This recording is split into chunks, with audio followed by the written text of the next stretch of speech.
ঠিক আছে, তো এবারে তো পুজো দেওয়া যাবে না, সেবারে তো পুজো দিই কাকিমণি এসেছিলাম। ও হ্যাঁ, ওই সেই মন্দিরটা দারুণ দেখতে মন্দিরটা। তাহলে এলাম কেন, অন্য জায়গায় চলে যেতাম। ওইখানে খাবার। আরে তুমি তো এইদিকে তো এইগুলোই আছে, তুমি যে এইটা দেখলে তাহলে তখন বাবুন আমাদের নিল না কেন ওইখানটা? হ্যাঁ তাই তো, তাহলে এত দূরে এসেছিলাম।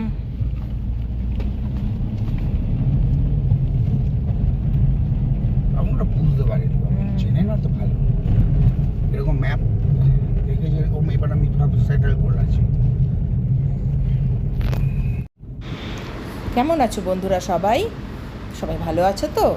তো আজকে তোমাদেরকে নিয়ে যাব গড় পঞ্চকোট আর পঞ্চেত ড্যাম। আর এই যে আমাদের একটা আমি ভিডিও দিয়েছি, ওইখানে ক্লিপে বলছিলাম না যে আমরা এখানে আরেকবার এসছি, আরেকটা জায়গায় যাইনি। সেটা হলো আমরা ধরো আজ থেকে 3 বছর আগে পুরুলিয়ায় যখন ঘুরতে এসছিলাম, তখন আমাদের এই চণ্ডী পাহাড়ে নিয়ে যায়নি, মানে যে আমাদের নিয়ে এসেছিলো তখন কিন্তু শান্তনু গাড়ি চালিয়ে আসেনি, কারণ তখন আমার পুরো ফ্যামিলি এসছিলাম। প্রায় ধরো আমরা 12-13 জন একসাথে এসছিলাম, মানে আমার শ্বশুরবাড়ির দিকে, আমার কাকিমণি শ্বশুর বাপের বাড়ির দিকে, আমার বাপের বাড়ির দিকে সবাই মিলে একসাথে এসছিলাম। তো তখন আমাদের এই চণ্ডী পাহাড়ে নিয়ে যায়নি, তবে এইখানে এসছিলাম, বাট আমরা চণ্ডী পাহাড়ে যাইনি। এই গড় পঞ্চকোটটা কিন্তু পুরুলিয়ার টিপিয়াও থাকে, আবার আসানসোল থেকেও একদম কাছে। পুরুলিয়ার থেকে তোমার একটু ডিস্টেন্স হবে, অনেকগুলো সাইট সিন করে তোমাকে এখানে আসতে হবে, বাট আসানসোল থেকে কিন্তু একদম কাছে পড়েছে। তো ওর জন্য আমরা ভাবলাম আরেকবার এখানটা দেখে যাই। তবে আমার কিন্তু মনে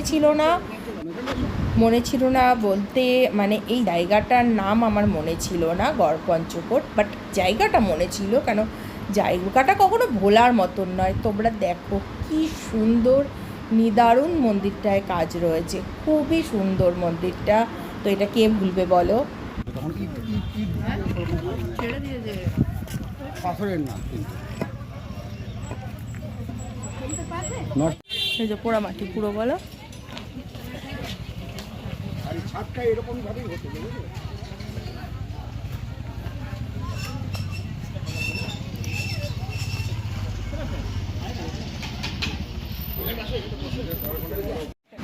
তো তারপরে আমরা ভাবলাম যে একটু খেয়ে নিই, কেন অলরেডি তখন 2:45 বাজে। তো শান্তনু বলল আগে খেয়ে নাও তারপরে ঘোরো। তো যাই হোক, খেতে গেছি। এখানে দেখো ছোট ছোট এরকম প্রচুর হোটেল আছে, আর এইখানে কিন্তু সুন্দরভাবে গাড়ি পার্কিং করা যায়। আর এই গাড়ি পার্কিংয়ের জন্য তোমরা যখন ভেতরে আসবে তখনই কি 20-30 টাকা হয়তো নেয়, কিন্তু আমাদের যেহেতু শান্তনু ডিফেন্সে আছে, তো আমাদের কোনো এখানে চার্জ নেওয়া হয়নি। তো যাই হোক, আর এখানে দেখো সুন্দর ভাত, মুগ ডাল, আর তার সাথে পাঁপড় ভাজা, আর একটা ভেজিটেবিল সবজি ছিল, মানে সব সবজি মিক্স ছিল, আর ছিল আলু পোস্ত। আর এইটা হলো একটা কমন ফুড। এইটা আমার যতটুকু মনে আছে এই 80 টাকার মতন দাম ছিল, আর তার সঙ্গে শান্তনু একটা ডিমের অমলেট ছিল। সব কিছুই কিন্তু এখানে পাওয়া যায়, মাছ বা চিকেন বা দেশি চিকেন, এখানে সব আছে। একটু টাইম দিলে ওরা বানিয়ে দেয় সঙ্গে সঙ্গে। চাটনিও ছিল। খেয়ে উঠে ভাবলাম আশেপাশে একটু ভিডিও করি। এখানে দেখো প্রচুর ধ্বংসস্তূপ পড়ে রয়েছে, বহু পুরনো জায়গা, তাই এখানে প্রচুর তুমি চারিদিকে ধ্বংসস্তূপ পাবে। আর এইটা একটা শিব মন্দির, এটা চারিদিকে কিন্তু ব্যারিকেড করে দিয়েছে। এটা আগের বারে এই ব্যারিকেডটা ছিল না, খুব পুরনো। দেখো খুবই মানে অবস্থা খারাপ এই শিব, মানে এখানে সমস্ত কিছু স্ট্রাকচারের অবস্থা খুবই খারাপ। আর এই টাওয়ারটা নতুন হয়েছে, এইখানটায় যাওয়া, আমার টাওয়ারে উপরে ওঠা হয়নি, কারণ অলরেডি শান্তনু গাড়ি পার্কিং থেকে বার করতে আরম্ভ করে দিয়েছিল বলে। তো চলে এসেছি পঞ্চেত ড্যামে। এইখানে কিন্তু বেশি ভিডিও আমি একদমই করতে পারিনি, মানে তোমরা বুঝতেই পারলে না আমি রাস্তার ভিডিও নিয়েছি না যখন গাড়ি পঞ্চেত ড্যামের ওপরে উঠেছে তখনের ভিডিও নিয়েছি। এর একটাই কারণ, আমরা সেদিনকে মস্ত বড় একটা ব্ল্যান্ডার করেছি। সেটা হলো যে আমরা গাড়িতে পাওয়ার ব্যাঙ্কটা নিয়ে উঠিনি, দুজনেই পাওয়ার ব্যাঙ্কের কথা একদম ভুলে গেছি। আর তার সঙ্গে চার্জের যে তারটা মানে চার্জার যে তারটা যে গাড়িতে চার্জ দেব সেইটাও নিয়ে আসিনি। মানে সব হোটেলে ভুলে রেখে দিয়ে চলে এসেছি। আর তখন আমাদের দুজনের ফোনের ব্যাটারি একদম নেই, মানে কোনো রকম শান্তনুর ফোনে কিছুক্ষণ করেছি, যখন শান্তনুর ফোনে দেখলাম ব্যাটারি একদম 20-র নিচে এসে গেছে, কিন্তু আবার তার মধ্যে ওটায় আমাদের ডাইরেকশন চালানো আছে।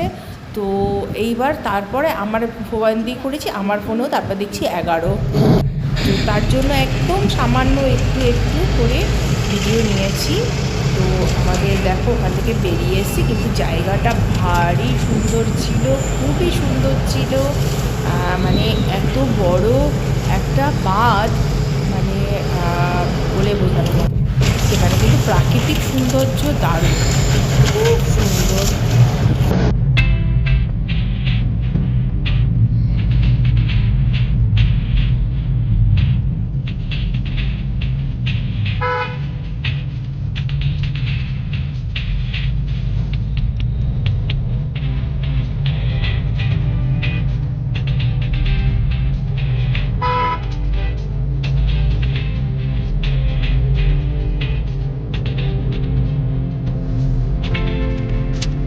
আরে ভুলে গেলাম।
Roundabout, take the second exit.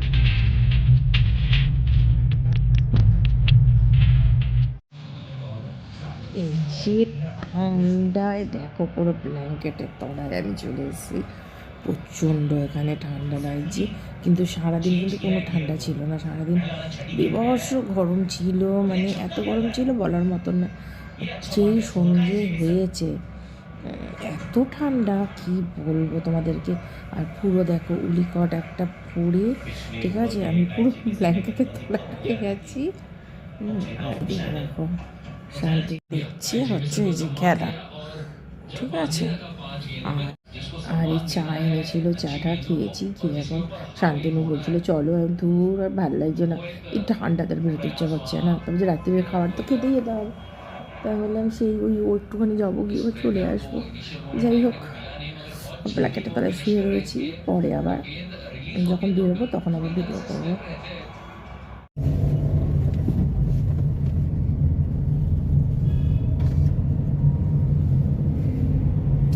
Churulia গেলাম, ভাঙচুর করছে। আর ওটা কেন? ওটা ভাঙচুর করছে মানে রেনোভেশন করছে, ও, 2 কোটি টাকা আচ্ছা, স্যাংশন আচ্ছা, হয়েছে। তো কিছু দেখতে পেলাম না, বাড়ি টাড়িগুলো দেখলাম, বললাম ওই ছেলেটাই আমার যে ফটোগ্রাফারের বাড়িতে চুরুলিয়ায়, ও একটা স্কুটি নিয়ে এসেছিলাম, ওই স্কুটিতে করেই আমরা সব ঘুরলাম, ঘুরে টুরে আমি আবার আমাকে বাস স্ট্যান্ডে ছেড়ে দিয়ে গেল, নিয়ে নামলাম আসানসোল। লালুকে ফোন করেছিলাম। জামুরিয়া যাচ্ছি, আমি ভেতরে ভেতর দিয়ে গেছি। বাসের জার্নি কোমর টোমর ব্যথা হয়ে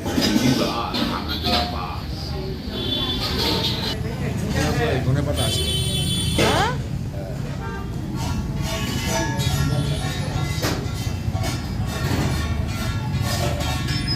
একসঙ্গে দিয়ে দিলে?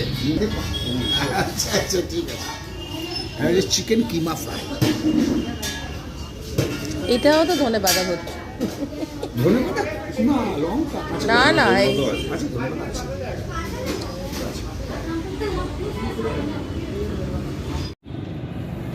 আমার মোবাইলটা খাও। এই একটুখানি ওই জায়গাটা খেলাম খুব করলে তো। হ্যাঁ একটু হ্যাঁ। তো চলো আমরা খেয়ে দিয়ে চলে এসেছি। আর এইটা হলো আমাদের হোস্টেল, মানে শান্তনু যেখানে আছে আর আমিও এখানেই থাকছি। একটা রুম আমরা নিয়েছি, আমাদের রুম পড়েছে 1100 টাকা। তো এইবার হচ্ছে এইটার বুক করার নিয়ম হচ্ছে তোমাদের ওয়েস্ট বেঙ্গল সরকারের আন্ডারে যেহেতু এটা রয়েছে, তো অনলাইনে এটা বুক করতে হবে। আর বিভিন্ন রেঞ্জের এখানে রয়েছে। তো যাই হোক, আমরা যেটা নিচ্ছি সেই রুমটার দাম হলো 1100 টাকা। তোমাদেরকে তো আমাদের রুমটা দেখিয়েছি, খুবই সুন্দর, খুবই ভালো রুমটা। তো রাত্রির বেলা দেখো এত সুন্দর, মানে লাইটিং দিয়ে পুরো সাজানো, আর পার্কিংয়ের জায়গা প্রচুর বড়, প্রচুর সুন্দর। আর এখানে দেখো খুব সুন্দর ওরা গার্ডেনিং করেছে, তাই খুবই ভালো। তো আজকের ভিডিও তোমাদের কেমন লাগলো অবশ্যই জানাবে কমেন্টের মাধ্যমে।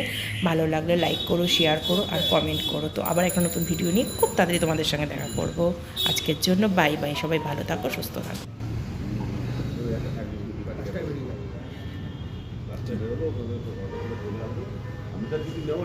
চারা ফুটেছে।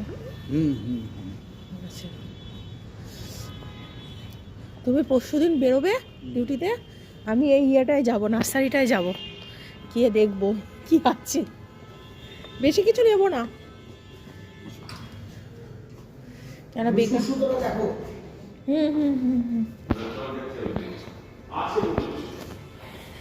ছিল এনেছিলাম তো কনফার্ম, এবার লাস্ট টাইমে গিয়ে ফেলে গেছি, চলে এলাম না, সেটাই ভাবছি।